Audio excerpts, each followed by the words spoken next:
Welcome to Libyth. I'm glad you're here. This week we are in Heian, Japan, with the Tosa Diary, written by Tsurayuki. This diary has no chapters, but it has perfect architecture, and it's built like grief. It moves forward and circles back at the same time. From the first line that announces an attempt to write the diary in the feminine style, the work sets its secret premise, and that decision becomes the measure by which everything that follows finds shape and voice. When Tsurayuki announces that he will try the feminine manner, the announcement does something structurally significant before a single episode has been described. It tells the reader that the authority of the text does not come from its official status, from its genre conventions, from the masculine Chinese script that governors used to record their provinces. The authority comes from a chosen displacement, from the decision to speak from outside the register that power uses to speak about itself. That displacement is the organizing move. Every formal choice the diary makes, what it includes, what it omits, how it distributes time, when it allows poetry to interrupt prose, flows from it. The structure is not the container for the argument. The structure is the argument, wearing the shape of a journey. Because the author announces a shift in gendered voice, power takes a peculiar stance from the outset. The governor departs under full ceremony, while the writer chooses a softer register. The departure scene itself is public ritual arranged down to the hour of the dog, with a man who has completed his term performing the customary exchanges, receiving the JU document, and leaving his residence to board the ship. Men of rank and children, strangers and intimates, gather and drink. Fujiwara no Takazane sends an Uma no Hanamyuke. Someone gives a horse in proper form. Monks arrive to offer words. Attendants are made to carry fine items. Chinese poems are raised, Japanese poems exchanged. The public life of office, the passing of posts, the gestures of loyalty, the display of rank is present in sensory detail. Yet the diary declines the ordinary function of record-keeping. It keeps the gestures but not the files. It keeps the names and not the memos. This refusal to enclose power in paperwork reframes authority as performance. And because performance calls for audience, a mask is established. An official figure moves across provinces while another voice, the one that says it will write in the feminine style, narrates what is allowed to be seen and what is withheld. That withholding sets the tone as much as anything else. At first, the record sounds like a travel account, lists of harbors, the counting of days, the names of companions, and yet the register slips from public to intimate in a single breath. The boisterous feasts and the Chinese verses, the high voices mingling with the low, are followed by a sentence that changes the light. In the midst of departure, a girl born in Kyoto suddenly passed away in the province. The diary moves from the gaiety of farewell gifts to the inaudible weight of a death that is never told, only felt. The mood shifts from celebration to lament without a formal pivot. People who had laughed fall silent, mothers forget and keep asking where she is. This contour, laughter into silence, repeats itself like a cadence. The record keeps returning to songs and poems, voices that try and fail to hold the shape of loss. And in those interruptions, the book shows how tone is not decoration but structure. The tonal instability is the structure, not a disruption of it. The architecture of movement holds the work together, even as it refuses the tidy arc of plot. The diary organizes itself geographically. Departure from Tosa establishes the cast, governors, attendants, named courtiers. The sea journey lays out the middle, with ports, weather, threats, and songs. The approach to the capital tightens anticipation, and the river becomes a last, reluctant threshold. And return brings a house in ruin, a garden overgrown, a small pine that will not be comfort. But movement is not merely travel. Journey becomes the container for grief.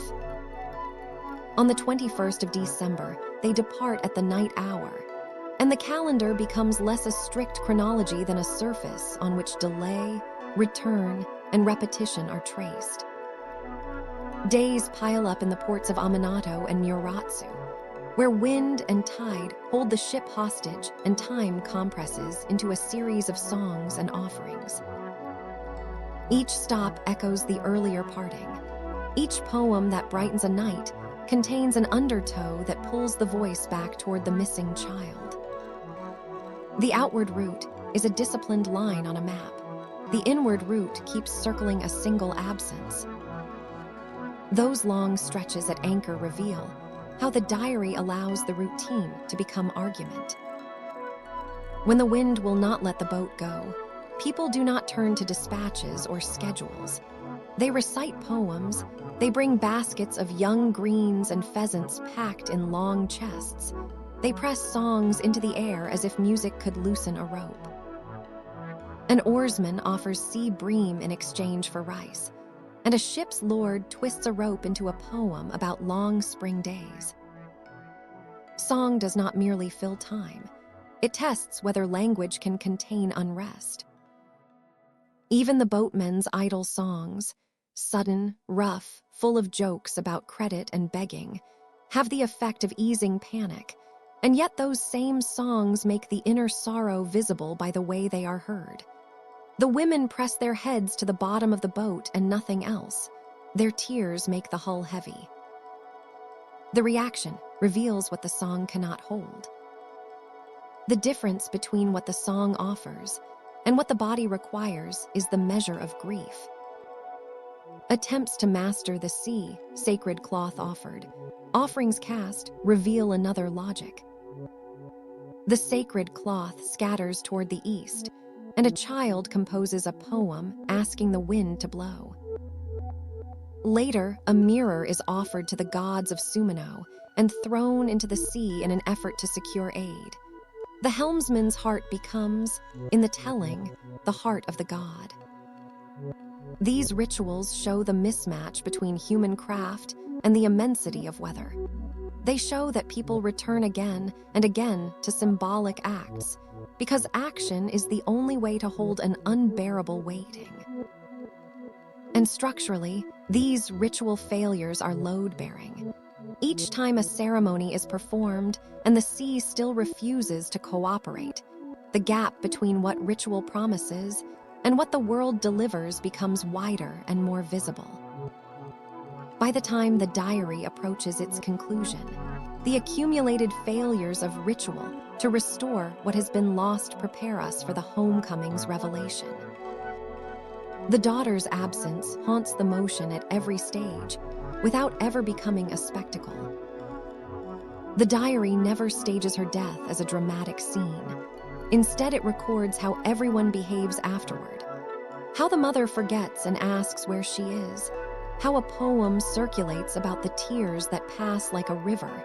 How friends who have been close for years find it hard to part, yet find themselves unable to say what they feel.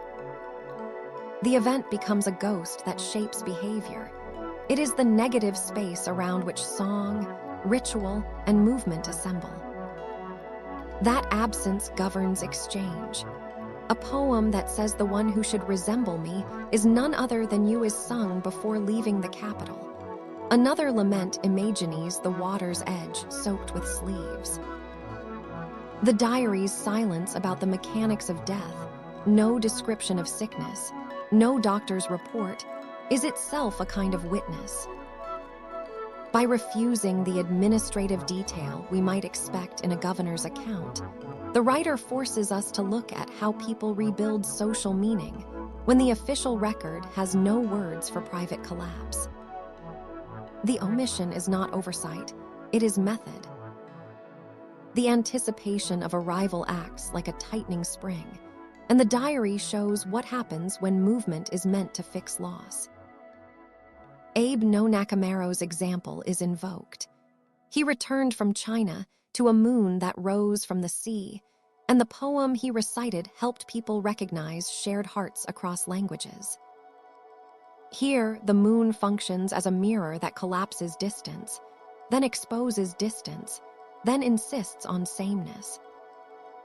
When the fleet approaches Naniwa, the old seasick woman of Awaji emerges from the bottom of the boat and sings a line so startlingly right that the shiplord is moved to tears. The river, suddenly shallow, bogs boats and provides one last stage where human limitation becomes visible. The sight of riverbanks and willows, of plum blossoms and ancient pines associated with poets and princes who have meant something to the capital's memory, sharpens every feeling. People compose poems that are literally about being near, yet not near. The Katsura River reflects the moon, but does not reach the heart. The pine groves endure, but do not heal what has been lost. Anticipation becomes exposure. Edging closer does not offer the comfort we expect, but rather reveals what the return cannot mend.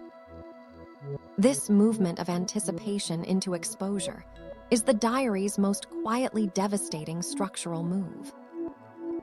The journey is built to produce arrival, and arrival is supposed to resolve the tension that departure created.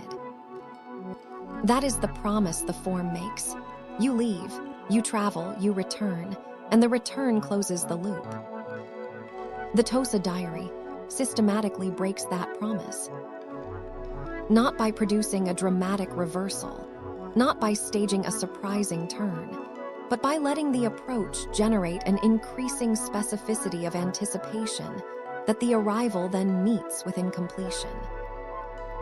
The closer the boat gets to Kyoto, the more precisely the narrator imagines what the homecoming will contain, and the more precisely she imagines it, the more clearly the imagination reveals what will not be there. She anticipates the house, the garden, the daughter who would have watched the boat arrive. The anticipation is already a form of mourning, because the imagination of arrival includes the shape of the absence. By the time the boat actually docks, the reader has already experienced the loss of homecoming twice, once in imagination, once in fact. Homecoming turns out not to be a scene of closure, but a revelation of incompletion. Upon entering the gate, the narrator sees the house beyond words. Broken, tattered, a fence like a single house. A pond has sunken where a garden should be. Pines have thinned. A branch is missing. The voice says plainly that it cannot forget and cannot bear that the daughter is not there to see the garden. There is a line that almost tears the language apart, the desire to tear the house apart, a desire that is action, not elegy. This is the place where geography and feeling finally fail to line up. We would expect home to be the end. Instead, it functions as the proof of an argument the diary has been laying out. Return does not resolve absence. The small pine tree at the lodging is an emblem of generational continuity that cannot be received because the child who would have been its witness is gone. Arrival is not completion. It is an exposure of what the voyage could not change. That exposure connects to what the diary omits as deliberately as to what it records. There is almost no administrative content, no long inventories of taxation, no notes on provincial corruption, no dispatches to the capital. When an official poem is mentioned, the narrator sometimes refuses to transcribe the Chinese verse. When public duty appears, it appears as scene or gesture rather than as bureaucratic fact. The travel account erases the conventions of the governor's office and keeps the human traces of parting that the office cannot quantify. This erasure is not an accident. By omitting the bureaucratic labor that would have tethered this journey to statecraft, the diary performs a transfer of authority. The record's real power lies in its capacity to hold individual feeling against the grain of official life. The book stages a public journey so everyone can see the office's outward motions, but the text itself charts what the office cannot speak: grief, longing, song. And by doing so, it shows authority both in its public mask and in the private shell it leaves empty. The absence of administrative content is the diary's political argument made structural. Form and feeling are braided in the diary's shape. The entries are counted, roughly daily.